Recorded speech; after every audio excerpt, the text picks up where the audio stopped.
If you have an interest in horses and love learning more about horses, the horse industry, teaching, or even managing your own horse business, then you're in the right place.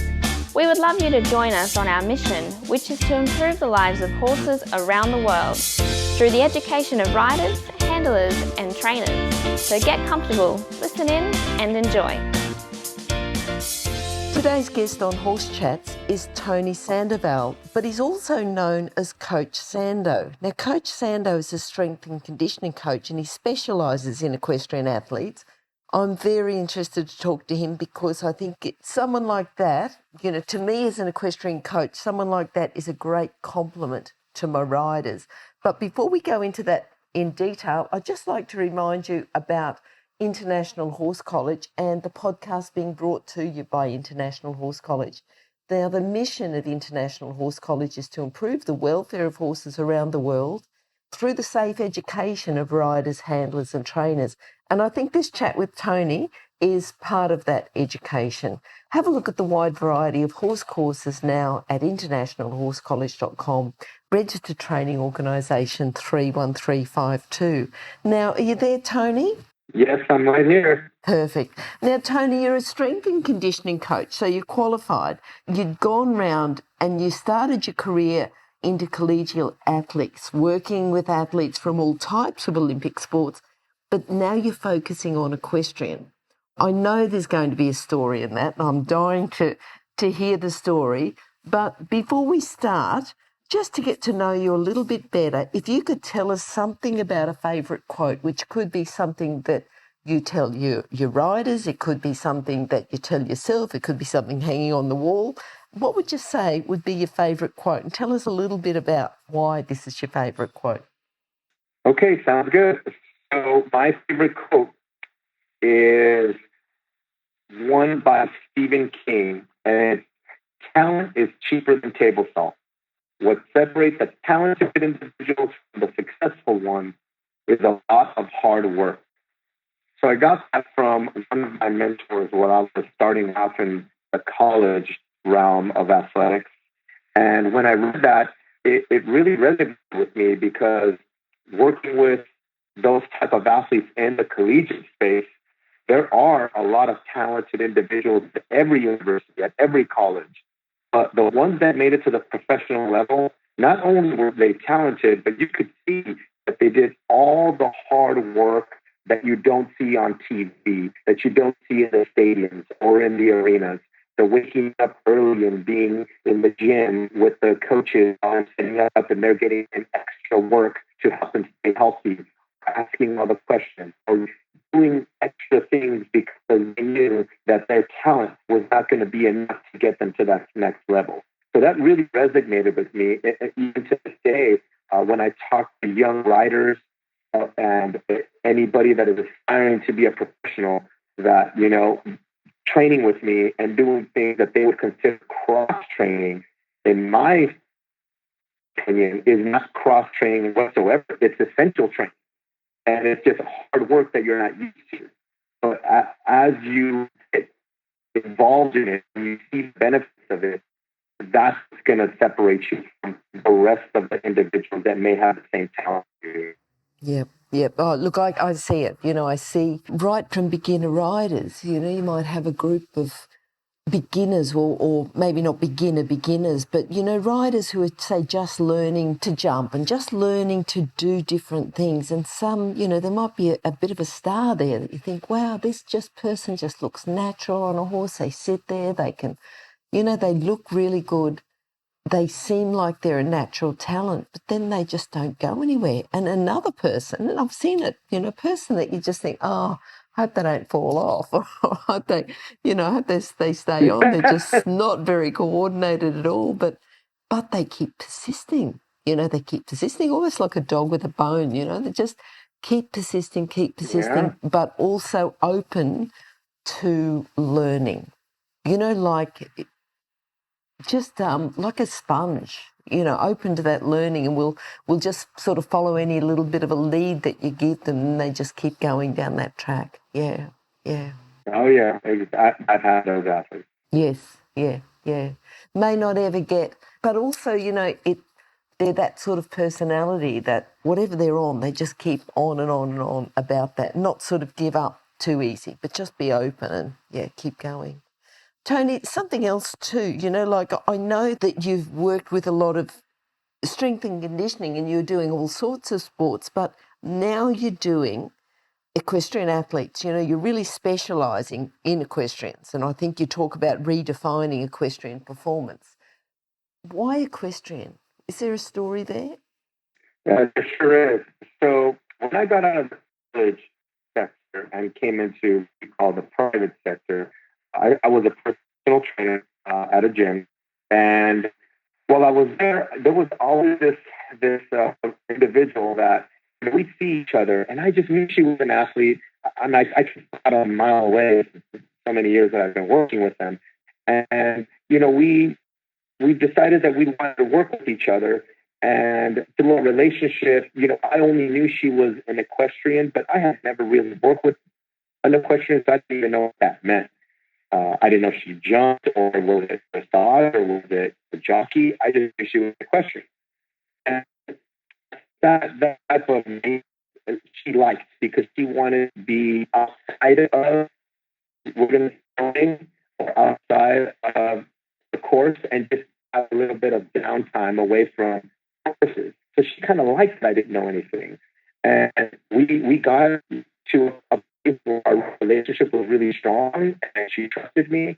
And when we got ready for her competition, for her competition season, I told her that we were just going to work on general strength training just for the first year. I feel we should build a good base, a foundation of athleticism that we can build upon. We were on it. She took off to Ocala, Florida for the beginning of her competition season. And a couple of weeks later, I get a call, and she's calling me post-surgery, telling me that I better be ready for her when she comes back. She had a rotational fall. Everything on the right side had pretty much been broken. And the doctor told her that if it wasn't for her training, her strength, and the density of her muscles, she would have died in that accident. So she said, "You pretty much saved my life." And, when I've been in college, and I want to say this very humbly, I've had athletes that thank me, when they graduated, thank you for teaching me accountability or respect or believing me when I know the else would. It really meant a lot to me. I've had those situations that they meant a lot. They meant a lot to me. But I never had anybody tell me that I literally saved their life. And that hit hard. That bit of under me that I can't explain it, but when you talk to something that is a purposeful, a mission, then you're all in. And after that, I just did all the things that I could to learn about the sport, learn about the different disciplines. I even got so invested, I was going to any barn that would let me just sit and watch, and not just watch the rider, but the intricacies of what the lesson looks like. I'm formally trained as a coach. It's not just a word, but we understand learning models and coaching cues and setting the right environment. What is skill acquisition? How do you build a skill acquisition? So I'm learning from trainers, how do they teach their athletes so that I can be a part of a support system that can take what they're saying to them and build it through a physical avenue or the mental component so that they see results, not just a workout of the day. I got into it, and the more I started getting into the community, the more Ali started teaching me about what was going on. I went to shows, and I bought a camera, and I would take pictures. And let me tell you, side note, it is difficult to be someone that is like a professional photographer at horse shows. It is difficult. I thought it would be easy. No way. To catch the right angle that the people like is very hard. But I had to mention that. But I just wanted to look at film. I wanted to study it. I wanted to say, what is going on here? Talk to me, Ali. What am I seeing here? And it turned into this passion. And a lot of people ask me, a lot of my colleagues ask me, how does a kid from Los Angeles, California, so concrete jungle, if you may, end up on a horse farm or in cross-country courses all over, the south part of the United States, instead of a college stadium where we're holding 90,000 plus people. And, I can't answer that. All I know is that calling, when you find something and you go, this is it. I thought it was college football, American football, but this is it. I love the people. I'm an animal lover, so the horses, I feel like all of them love me. And you can't get me out of the stable when, I enjoy mucky stalls here and there. That's how new I am. I know everything is fresh and new. It's not a chore to me, but I really love the whole aspect of what it means to be an equestrian athlete. Yeah. And you talk about a calling, and the connection with the horses and the community around and everything else. And I think everyone on this chat would say, oh, yeah, I understand that. Someone else may not, but yeah, we understand that because we have that. We have exactly that same thing, which is great. Look, I love the way that you describe what you're doing as a support system. So as an equestrian coach myself, and you being a strength and conditioning coach for equestrian riders, that's two different coaches, and I think one supports the other, that I might say, well, this is where we're going, this is what we're working on, this is where our goals are, but let's work on, say, these three things. But you might come in and say, right, I can specialise in that. That, to me, that makes sense. Is that the way you define it, that you're supporting equestrian coaches? That's exactly it. When I first started online training, the company, I just thought I was providing the service of foundational strength and conditioning that I thought would impact everyone the same way it impacted Ali. But as I started hanging out and watching, I did this in football, I did this in basketball, I did this in every sport, to go in there and to create a needs analysis and to sit there and have an analytical perspective of what's going on. Not that I know anything as far as skill set or what the horse is coming in with and the age and how to properly ask it to do certain skills. It wasn't that. It was, if you tell me what the problem is from this rider, I can tell you now the reason she can't perform that skill is because she's not strong enough to perform that skill. And sometimes trainers don't think about that. It is a strength component.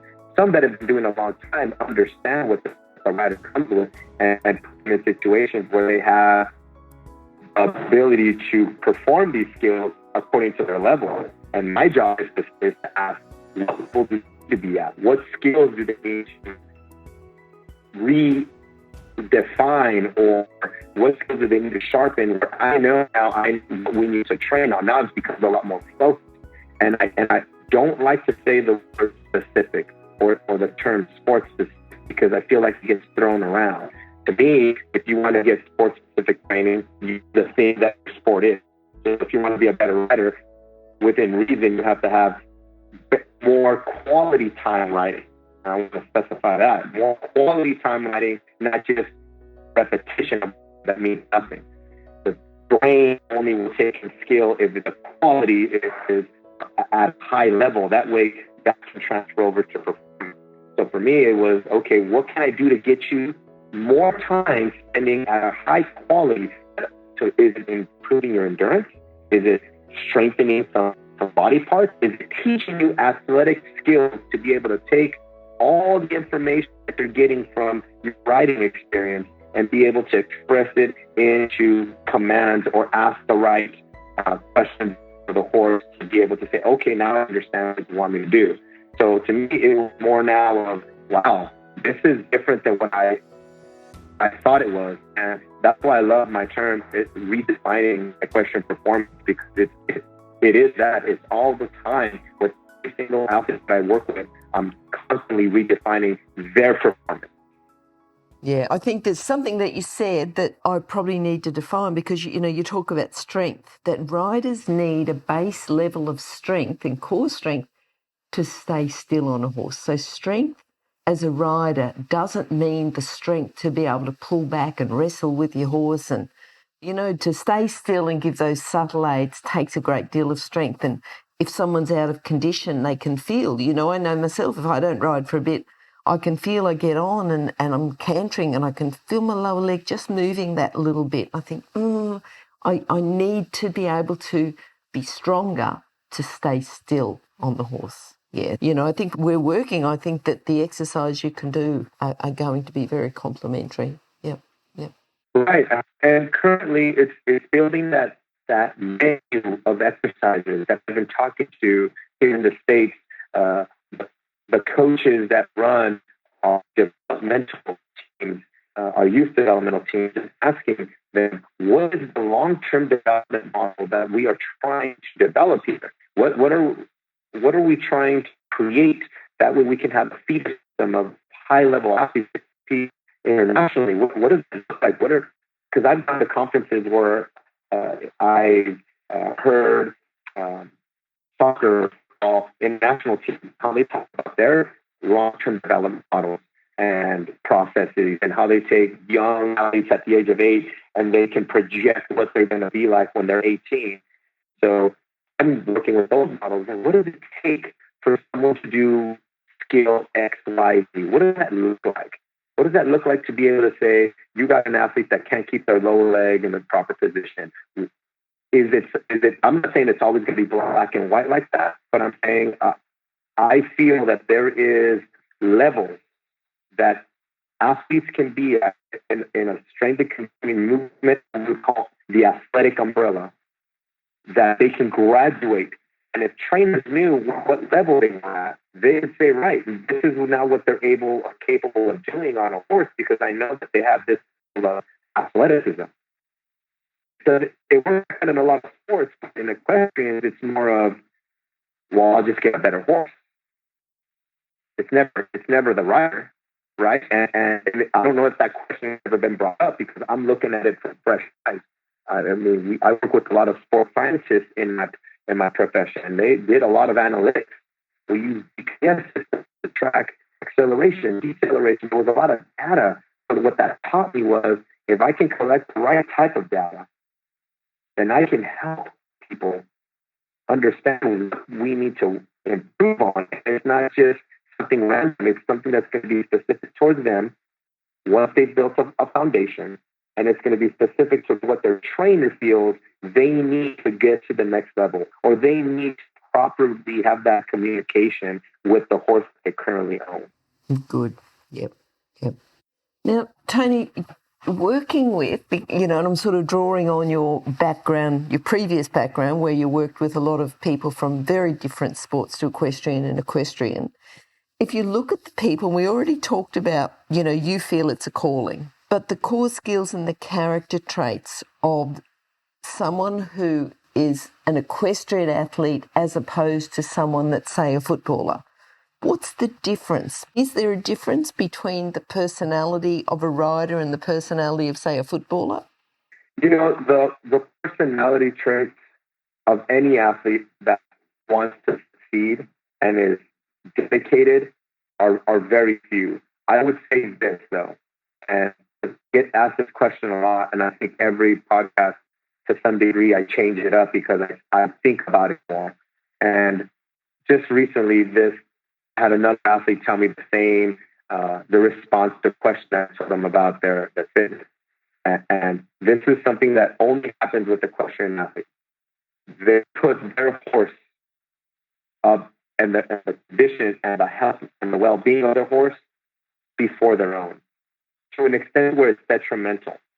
Where in other sports, the improvement and the increase of athleticism is geared towards them, even though it's a team sport. But what I'm talking about is, from an individual perspective, they know they have to get better at something.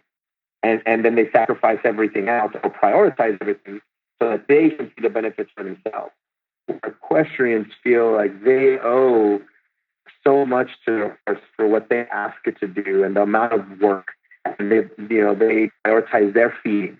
They know what's going in their feed.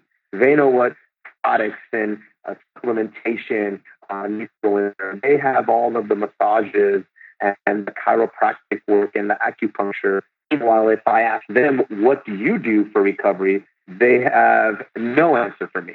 What's in your nutritional menu? They have all the wrong answers for me. do you practice anything that you do training-wise on yourself? You don't have to plan out your training. You call the horse training, but you call your physical activity working out. And that's something that I try to differentiate in athletes is training involves a goal. Training involves being able to every day work towards an athletic goal or a goal that's going to get you closer to what you're trying to do athletic-wise. But sometimes working out just means just showing up and doing whatever's on your phone, the YouTube channel, or whatever you find on Instagram, which may or may not be specific to what your goals are. So that's the difference between training and working out.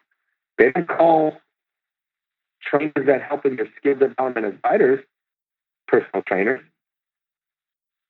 And the training that they do, they come training for a reason because it's a goal. But a rider will work out. And that's just, again, we could get into, well, that's minutia, you're talking about words, but I'm talking about the mindset that goes behind those words. That they don't take care of themselves like they take care of the horse. And that is only seen in the equestrian athlete community. Which to me, I love animals. I don't want to come off saying like it's bad. I love animals, and I have dogs, and I will put them before me any day. So I get that. But when it comes to the performance, it's kind of like, you know what? If you really put your horse in, you should now dedicate to getting yourself healthy, getting yourself stronger, so that it makes it easier on the horse to be able to accomplish the work that they need to do.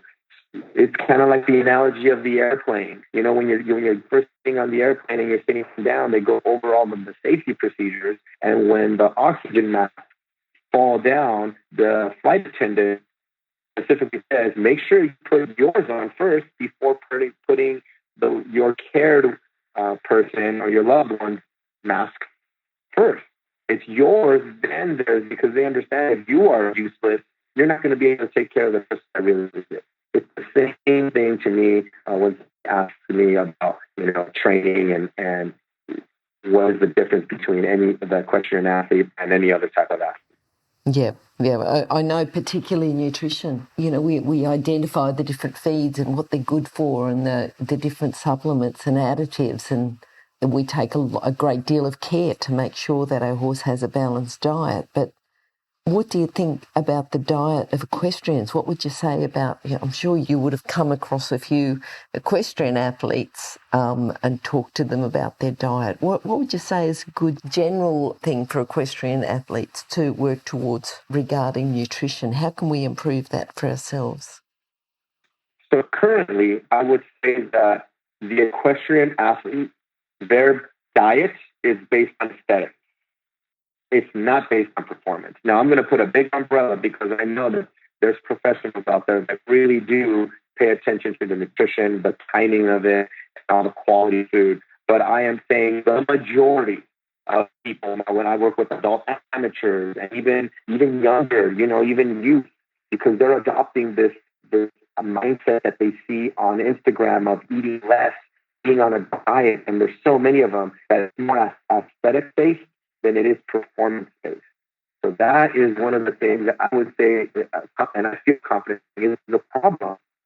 And it's probably gone back way before there was even social media. This has probably been a thing for a long time. And when I hear horror stories of what riders need to do to weigh themselves, in front of a coach and shame them if they are weighing too much, and then they get put on some cabbage soup diet to lower their weight so that it's appropriate for their horse.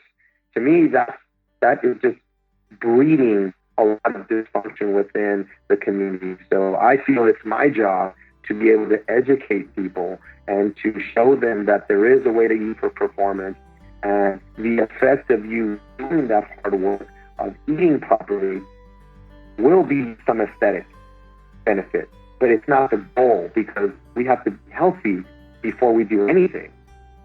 And that's one of the things that when I first started, again, I thought, I'm just going to get stronger and fitter and more athletic. But I was not able to do that because that's more of like the iceberg that you can see above the water. When I dug deep and I started to see what the iceberg underwater looked like, I went, whoa, there's a lot of food going on here. There's a lot of riders that are not healthy.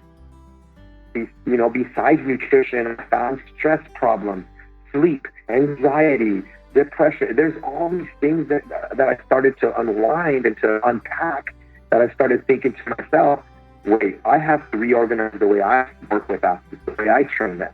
And now I focus more on a health aspect of a rider before I build performance. I now want to build a foundation where we're eating right, we're recovering, we're hydrating, we're in the right mindset to be able to say, okay, we understand how to handle stress, how to eliminate it, because that's impossible, but how to handle stress. So that way, once we have all these things manageable, then we can start working on the next level, which is performance. Okay, that makes sense. Because I know just being a rider and a competitor and a coach, it's certainly a lot different to other athletes. You go down to the top sports coaches and camps and that include other athletes, and it's entirely different. There's a lot more focus on correct nutrition as well as other things, whereas the horse is first. And that's the way it's been for a long time, and I certainly understand that we need to work as a team. And this podcast is all about educating people to the possibilities, and I think certainly your skill of coming in as an outsider but then really focusing on equestrian, you've got the background of being in the other sports and then coming into equestrian, and I think that itself is a real benefit. You wouldn't be as complimentary to the equestrian community if all you'd done is just horses. The fact that you've come in from another sport brings in a lot more knowledge into the equestrian community. So I think that itself is good. But I'm just wondering, when you started this and said, and I understand that you're working with one athlete first, and that athlete would have been an open-minded person who rode and who also worked out at the gym. But coming into the general equestrian community as a strength and conditioning coach that specialises working with equestrian riders, have there been any challenges? Like have people said, oh no, we don't need that, or, our horse is the athlete, or anything like that? What have been the challenges there? Have people come in and not accepted you? How's that been? Yeah, so there has been a challenge of not explaining what strength and conditioning is actually about.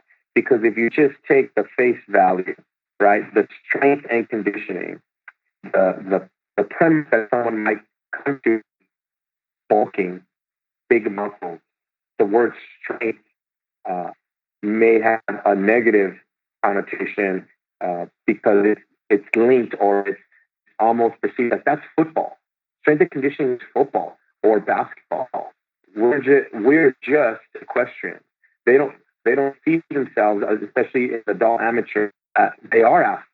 I treat everyone like an athlete. So what I've done is I've tried to now explain a little bit more thorough that strength and conditioning is a title that I have, but the services that we provide are in layers. You start off at a certain level where it's very general, and you may or may not be using weights.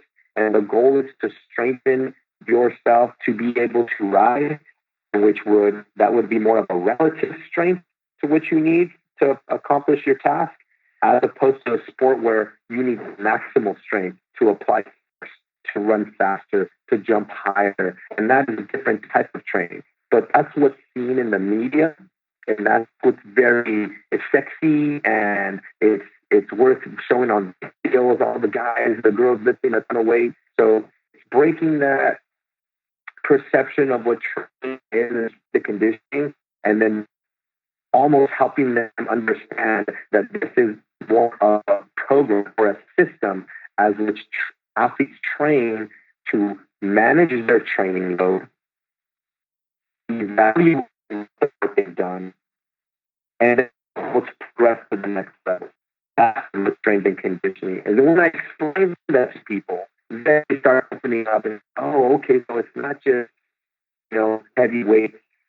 I don't think that's, that transfers to riding, or it's not sports specific to writing. And then I go into what I already explained to you about the sport-specific term, what I feel about that term. And it's, like you said, it's educating everyone into what we're actually doing and how we can help them not only stay safe while they're doing their sport.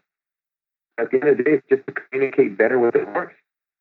Tony, just thinking across riders, if you might see a few riders and just see this common fault coming up again. I'm thinking about this for our listeners, and I understand that all our riders are different. They're all individuals, but is there like a common theme through horse riders that they may be able to work on and take something they can take away from listening to this chat, and they can check it and just an exercise they can do? Yeah, so now before I give this list, a little bit of context to how I come up with this list. And when I look at an athlete, I have to look at what tools do they have available that they can now use for the sport. So when I look at that and I look at riders, a common thing that I see that is lacking in that tool belt is rhythm. When I look at someone and we're going through a training session and I'm prescribing basic calisthenics, little hops, jumps, skips, and we may be even jumping over some little hurdles to gauge distance and learn how to have proper rhythm over certain objects. In my head, I ask the question, if you're having trouble jumping over a set of gymnastics, we call that hurdle, and spacing, and going to take off and roll that, how do you what's the learning curve, I should say, you doing that on a horse? Do you gauge distance? Do you just always have to count strides, or can you feel? Do you understand the rhythm, feeling what's going on? Because if you're only athleticism is counting out numbers to gauge a distance, you are not going to have the tools necessary as someone else that can feel it and just know where they're at. Because counting during a show is not something that I would think is very effective. So to me, rhythm and learning how to train rhythm is super important. Now, the exercise that we use, very basic, jump rope. When I jump rope, I've trained hundreds of riders now. And I ask for the jump rope. I would say 5% know how to jump rope. And again, what is jump rope? Feeling the floor. Understanding how to absorb force and quickly get off the floor. Having rhythm with your disassociation with your hands to create the rhythm. Can your hands be going in one direction or going at a certain speed and have a flow while your feet follow? Or you're always concentrating on jumping over with the rope with your feet, which the jump rope is very thin, but you jump a foot or tons of centimeters high. To me, it's so interesting because it's something that is so basic and foundational, but it's gotten lost.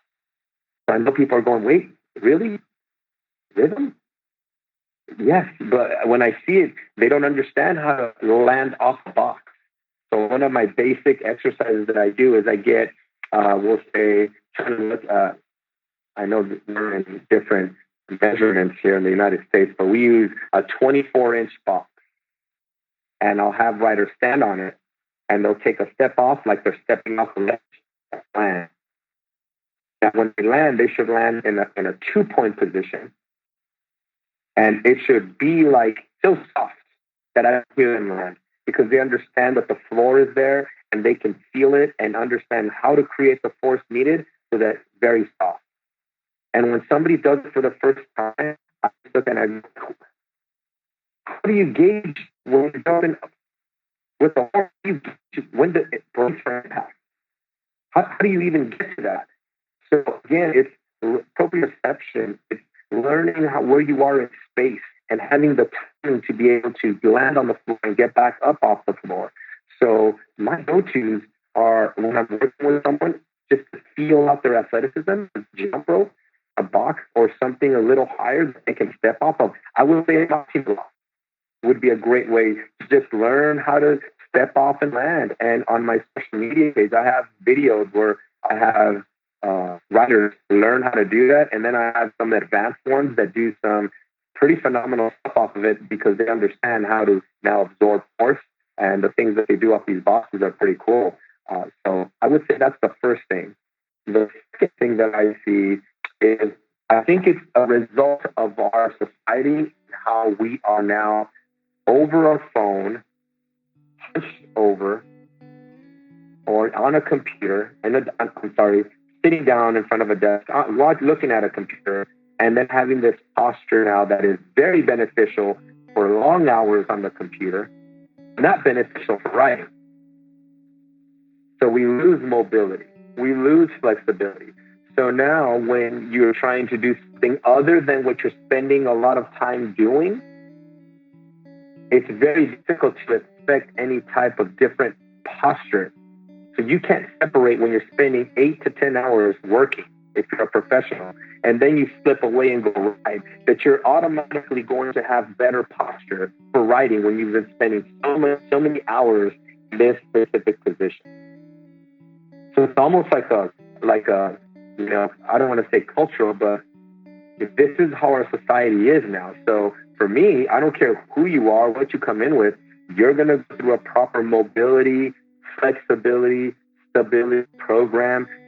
And I don't care if you're fit, I don't care if you're strong, but for me, I have to offset the time that you're spending on your phone, in front of a TV, in front of a computer, so that these muscles and these joints start doing the opposite of what you were doing. So if we call everything anteriorly, muscles in the front are tight, I'm going to make sure that I loosen those muscles and work the muscles in the back, which are your rear shoulders, the middle of your back, your upper back, your low back, just open you up. So that way we can offset the movement. And when you go to ride, you'll now have some tools to be able to say, right, I just come from my desk or school. Now I can do a couple of stretches and be ready for my riding lesson.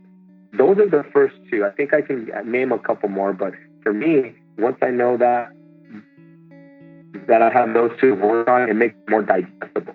And some of the mobility exercises that I go to, and it's easy probably to picture this.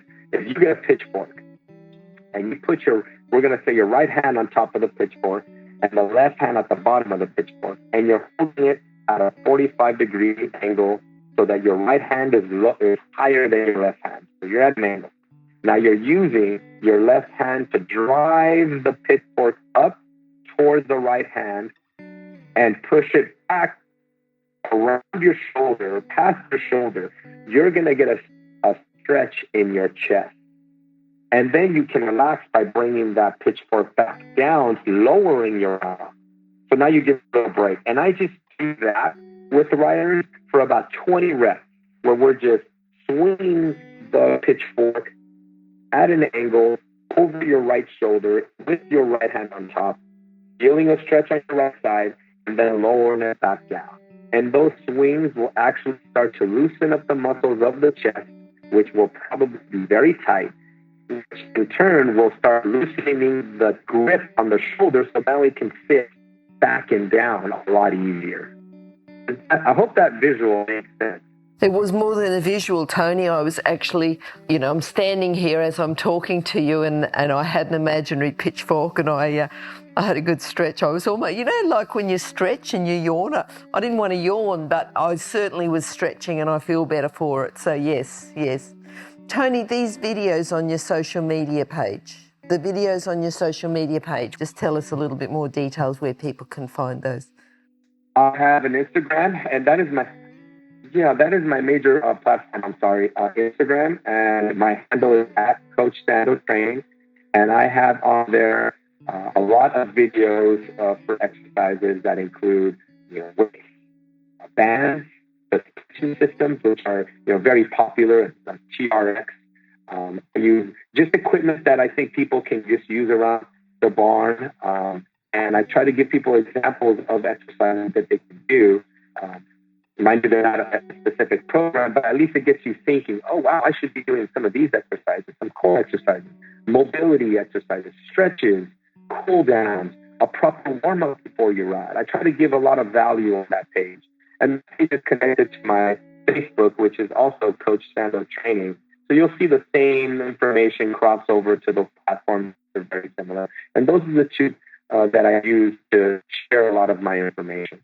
Okay, and for those people who didn't quite get all those, of course, just go to horsechats.com. You can search for Tony, search for Sandoval, or search for Coach Sando. We'll put that in as well into the search terms. And at the bottom of Tony's chat, all those links will be on there, so you'll be able to link directly through to those social media pages and the details.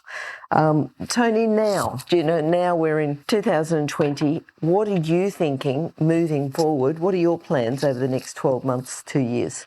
My next goal is to be more of an educator. I had it lined up before COVID hit that I was going to be speaking at conferences here in the States.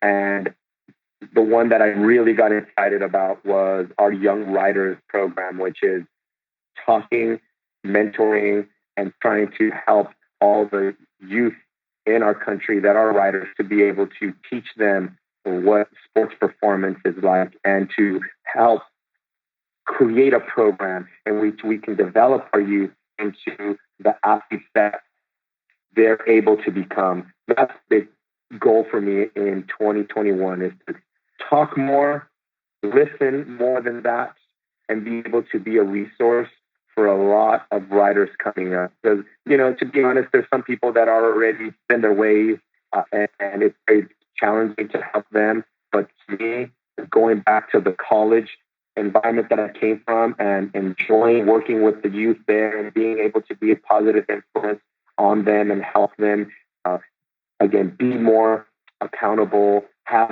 teach leadership skills. I just get a lot of joy from being able to help that population.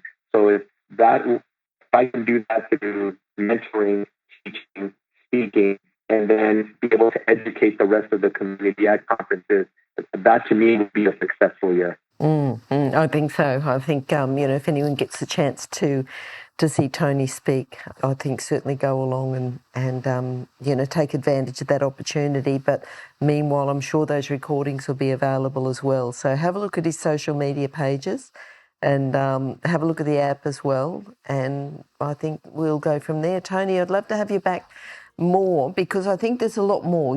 I think just we vaguely touched on the area of nutrition, vaguely touched on the healthy mindset of an equestrian athlete. But, I'm sure you could go into a lot more depth in those areas and many more. So we'd love to have you back again. And we would look forward to chatting with you again soon. I would love to be back. I really enjoyed this. And just tell me when and I'll be here. Will do. Okay, thank you, Tony. Talk to you soon. Bye-bye. Bye.